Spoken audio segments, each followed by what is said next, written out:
Assalamualaikum warahmatullahi wabarakatuh, para sahabat kedaulatan Waalaikumsalam. rakyat. Hari ini Selasa tanggal 6 Oktober 2020, jumpa lagi dalam ruang editorial kedaulatan rakyat. Nah, hari ini kita membahas topik terkait dengan berita di Harian Kedaulatan Rakyat, yaitu hari ini di halaman 2 kita mengangkat terkait dengan adanya pembatasan ya, terutama bagi warga yang berusia lanjut untuk tidak pergi ke tempat keramaian. Sebetulnya himbauan umum ya, himbauan umum. Bahkan ini para usia lanjut ini juga khususnya para pedagang ini, para PKL yang berusia lanjut himbau untuk rehat berjualan. Ini termasuk juga para pengunjung warga juga sebaiknya di rumah juga dihimbau. Nah, ini dari berita ini, himbauan ini terutama di kawasan Malioboro. Ini himbauan ini karena Malioboro sangat ramai dan beberapa waktu lalu telah diinformasikan banyak beberapa pedagang yang terpapar COVID-19, tapi sekarang sudah artinya kondisinya sudah banyak sudah lumayan baik, kemudian wisatawan juga sudah berdatangan. Telah hadir di ruang editorial, ini seorang sangat dikenal masyarakat dengan berbagai tulisannya tentang kesehatan dan mantan ketua ID Kota Yogyakarta, yaitu Dr. Wikan Indarto.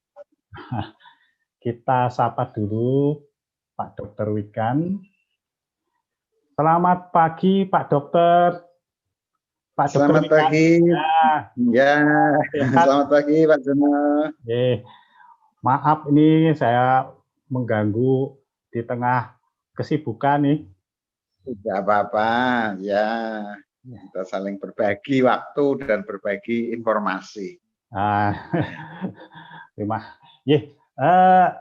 Ini kembali ke topik tadi Pak Dr. Wikan. Ini ya, sebetulnya sudah sering diimbau ya terkait lansia. Ini ada satu topik yang jadi digarisbawahi. Yang pertama, para pengunjung maupun para penjual supaya bisa membatasi diri mereka di rumah saja atau rehat.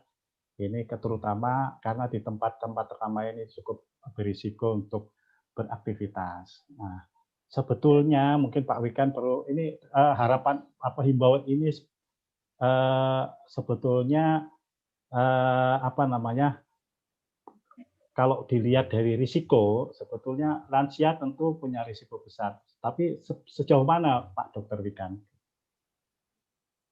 Ya, baik Pak Jono dan para pembaca Harian Kedaulatan Rakyat yang terhormat. Terima kasih sudah berkenan berbincang tentang hal ini. Karena saat ini kita masih dalam era pandemi COVID-19. Tidak hanya di Jogja, di Indonesia, tapi juga di seluruh dunia, permasalahan ini belum selesai ditangani. Kita tahu bahwa keganasan COVID-19 itu akan muncul pada beberapa kelompok orang yang disebut dengan memiliki penyakit penyerta atau bahasa medisnya disebut komorbiditas. Jadi seseorang yang memiliki komorbid kalau terkena COVID-19 dampaknya jadi lebih buruk, lebih parah dan sangat mungkin dapat meninggal meskipun ditolong sejak awal. Oleh sebab itu kita semua harus menyadari kalau kita memiliki komorbid, maka risiko untuk kita menjadi lebih tinggi dibandingkan yang lain. Salah satu komorbid yang harus diwaspadai adalah faktor usia lanjut. Semakin meningkat usia kita, semakin rentan kita, semakin lemah daya tahan kita, sehingga risiko menjadi hal yang buruk karena terserang COVID-19 sangat besar. Selain itu juga penyakit-penyakit pada orang usia lanjut lain, terutama penyakit kronis yang stabil seperti penyakit jantung, hipertensi, gangguan saluran nafas kronis seperti asma, TBC, hipertensi dan lain sebagainya. Hal itu sangat sering terjadi pada orang-orang dengan usia lanjut. Itu yang pertama, mengapa keputusan yang diambil oleh pemerintah Provinsi DIY itu terbit. Yang kedua, kita harus ingat bahwa COVID-19 sangat mudah menular di kerumunan. Oleh sebab itu, himbauannya adalah hindari kerumunan. Karena dengan menghindari kerumunan, maka risiko penularan akan dapat ditekan serendah mungkin. Itu yang kedua yang harus disadari. Yang ketiga, yang menurut saya penting adalah bahwa seperti anjuran WHO di tingkat global, juga anjuran pemerintah pusat di tingkat nasional, bahwa COVID-19 rupanya masih akan cukup lama bersama dengan kita. Sehingga istilahnya kita harus berdamai. Dalam hal ini artinya kita harus berstrategi supaya meskipun COVID masih ada di sekitar kita, tetapi kita masih tetap dapat beraktivitas dan berkegiatan yang memang tidak harus sama persis dengan yang dulu, yang dalam bahasa sehari-hari disebut adaptasi kebiasaan baru atau new normal. Yang ini juga harus berlaku dimanapun, termasuk pada para teman-teman PKL, para pengunjung kawasan Malioboro dan objek wisata yang lain. Dengan adaptasi kebiasaan baru, maka aktivitas kita tidak sama persis dengan dulu sebelum pandemi. Tetap jaga jarak, protokol kesehatan yang lain diterapkan, cuci tangan berulang, gunakan masker, dan hindari kerumunan itu tetap harus ditekankan. Oleh sebab itu Pak Jono, menurut saya anjuran pemerintah provinsi supaya para teman-teman PKL yang senior, yang lansia untuk rehat atau untuk berhenti berjualan, dan para pengunjung Malioboro dan objek wisata di Jogja lainnya harus menerapkan protokol kesehatan, itu harus disikapi sebagai sebuah anjuran agar kita menerapkan adaptasi kebiasaan baru. Tentunya dengan bersama-sama kita akan mampu melawan pandemi COVID-19 ini, karena pemutusan rantai penularannya tidak hanya ditentukan oleh kita sebagai individu, tetapi kita sebagai komunitas atau sebagai kelompok. Oleh sebab itu, untuk para pengunjung Malioboro memang diharapkan supaya menerapkan protokol kesehatan, menikmatinya tidak sama seperti dulu dengan kongko-kongko duduk-duduk berkerumun, tetapi sekarang dengan cara baru, misalnya hanya sekedar lewat, jaga jarak, menikmatinya dari dalam kendaraannya, gunakan masker dan lain sebagainya. Begitu juga untuk teman-teman PKL, tentunya berkoordinasi atau bersinergi dengan teman-teman yang lain, itu akan lebih baik dibandingkan berjualan masing-masing. Artinya mungkin penjualannya tidak sama persis dengan yang dulu. Para pembelinya duduk, nongkrong, berlama-lama di sekitarnya, itu sudah tidak terlalu aman. Tetapi pembelinya sebaiknya memang seperti yang lain, take away atau dibungkus, atau dibawa pulang, atau dibawa sambil jalan-jalan. Dengan demikian, para teman-teman PKL tetap masih dapat berjualan, tetapi cara berjualannya tidak sama persis dengan yang dulu. Semoga teman-teman PKL dan komunitasnya dapat bersatu, dapat berkoordinasi dan berembuk bagaimana sebaiknya berjualan pada era adaptasi kebiasaan baru yang ingat tidak sama persis dengan yang dulu, tetapi berbeda dalam cara berjualan, tetapi diharapkan jualannya atau omsetnya tidak menurun terlalu drastis. Karena saat ini kita memang semua sedang mengalami pelemahan ekonomi, tidak hanya PKL, tapi semua usaha pasti omsetnya akan menurun, akan berkurang. Diharapkan dengan koordinasi, kerjasama teman-teman PKL, meskipun ada himbauan supaya PKL yang lansia atau berusia lanjut rehat dulu, tetapi omsetnya turunnya semoga tidak terlalu jauh dan bisa bertahan dengan cara atau mekanisme berjualan yang baru. Kira-kira usulan dari kami begitu Pak Jono. Oke, terima kasih. Pak Dokter Wikan, tadi sudah dijelaskan secara rinci kebiasaan baru bagi PKL maupun pengunjung wisatawan. Nah, tapi untuk lansia sendiri tentu kalau berdiam diri di rumah itu kan membosankan barangkali, membosankan apalagi lansia bapak-bapak yang sudah lanjut usia itu sudah terbiasa beraktivitas ya. Nah, tadi dengan risiko tadi Pak, sebetulnya ada program pemerintah yaitu 3M. 3M mencuci tangan, menjaga jarak, dan memakai masker.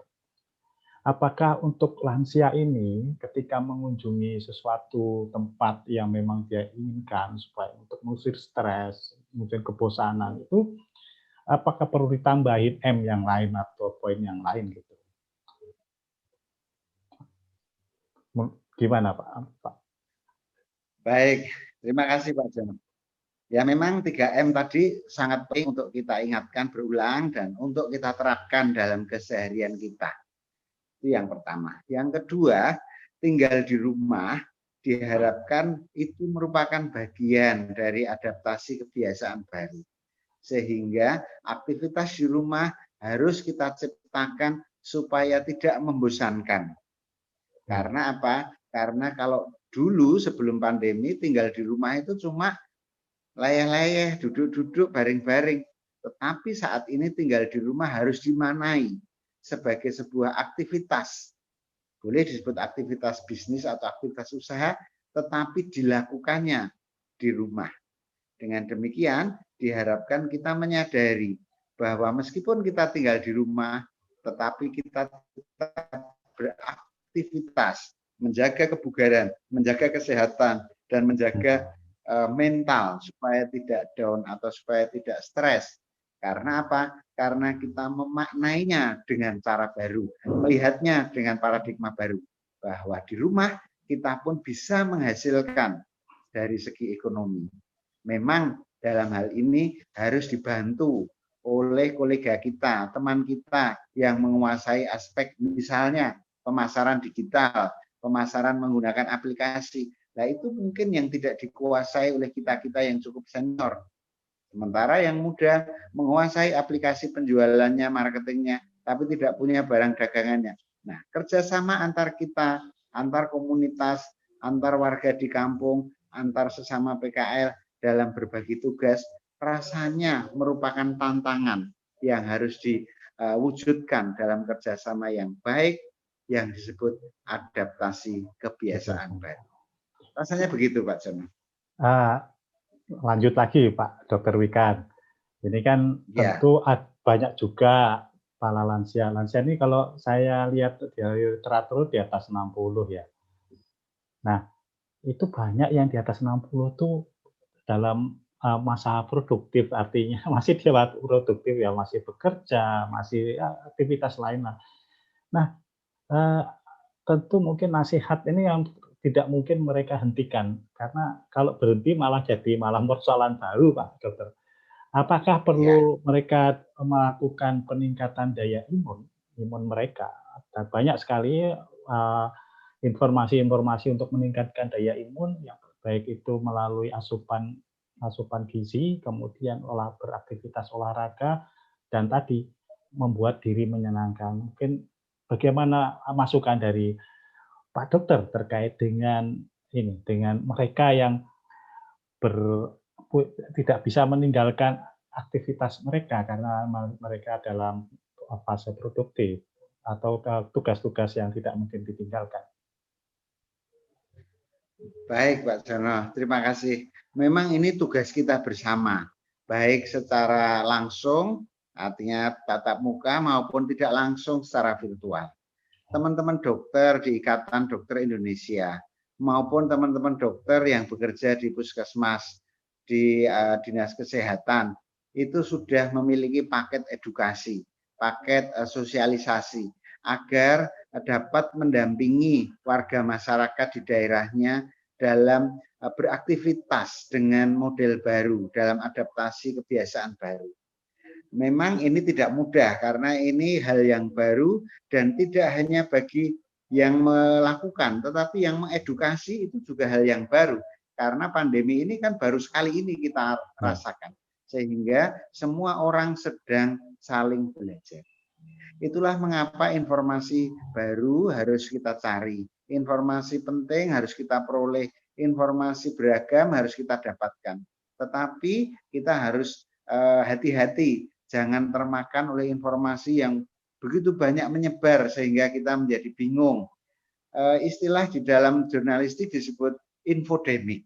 Karena apa? Informasinya justru menyebar lebih cepat dibandingkan virusnya itu sendiri pada era pandemi, sehingga terjadi banjir informasi, dan itu yang disebut infodemik.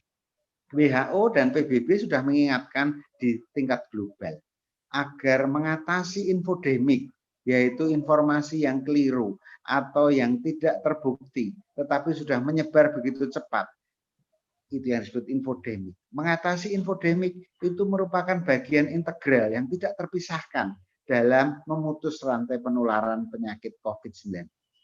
Oleh sebab itu, kita berharap memang para lansia yang mungkin masih agak gagap dalam aspek teknologi, mohon bekerja sama atau dibantu dalam komunitasnya untuk memperoleh informasi yang diperoleh dari virtual maupun yang langsung oleh teman-teman ID dan teman-teman dokter di puskesmas, akan memberikannya secara langsung. Dan mohon kalau mendapatkan informasi virtual, ambillah yang dari sumber resmi. Kalau tingkat global ya dari WHO, tingkat nasional dari Kementerian Kesehatan atau Satuan Tugas Penanggulangan COVID-19 atau rumah sakit yang terakreditasi atau institusi pendidikan kedokteran. Dan kalau bukan dari sumber itu, lebih baik tidak usah dipercaya. Dengan demikian, dengan menyeleksi informasi tersebut, maka kita semua termasuk para lansia akan menjadi lebih nyaman, tidak lagi stres, tidak lagi bingung, tetapi jadi tahu apa yang harus diubah dalam hidup ini, sehingga kita menikmati kehidupan di depan kita meskipun dalam masa pandemi COVID-19 yang berbahaya. Ya, berarti memang begitu, Pak Jono. Ya Pak Dokter, soal infodemik ini memang luar biasa Pak Dokter. Ya, mungkin proses penyeleksiannya ini juga mungkin belum semua masyarakat yang paham ya, tadi sudah diberikan kiat-kiatnya. Terima kasih Pak Dokter. Tapi sebetulnya untuk paling gampang menyeleksi Pak, untuk infodemik itu kira-kira apa Pak? Apakah dari lihat bombastisnya atau mungkin melihat dari informasi yang diunggah dari sumber berita atau media yang mana? Kan sekarang itu media pilihannya banyak, Pak. Tapi kalau di kedaulatan rakyat jelas media yang punya apa namanya badan hukum dan kemudian bertanggung jawab, ada pemimpin redaksi dan segala macam. Jadi tapi kan media alternatif, pilihan media itu banyak. Itu yang mungkin kuncinya cara memilihnya selain media yang resmi atau ada yang lain? Ya, baik. Jadi memang yang terbaik adalah media resmi. Media massa seperti Kedaulatan Rakyat atau mainstream kalau orang mengatakan ya, media arus utama itu yang dapat dipercaya. Tetapi kan media ini hanya keluar sehari sekali atau ada yang seminggu sekali atau ada yang sebulan sekali. Sementara media lain itu keluarnya sedetik sekali, semenit sekali, bahkan 1 jam sekali. Iya, oleh sebab itu banjir informasi atau infodemik pasti akan terjadi. Dengan demikian kami menghimbau bahwa kita semua yang menggunakan media sosial, seandainya mendapat sebuah chat atau sebuah share dari teman kita atau dari grup kita, begitu kita ragu-ragu, begitu kita pertama kali kesannya sudah tidak nyaman, konfirmasi dulu kepada saudara kita, teman kita, kenalan kita yang lebih paham. Jangan share ulang, jangan kirim ulang.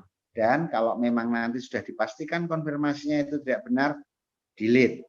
Dengan melakukan penghapusan dan tidak mengirimkan ulang ke kolega kita yang lain di grup medsos kita, maka kita sudah berperan serta dalam memberangus atau mengurangi infodemik ini.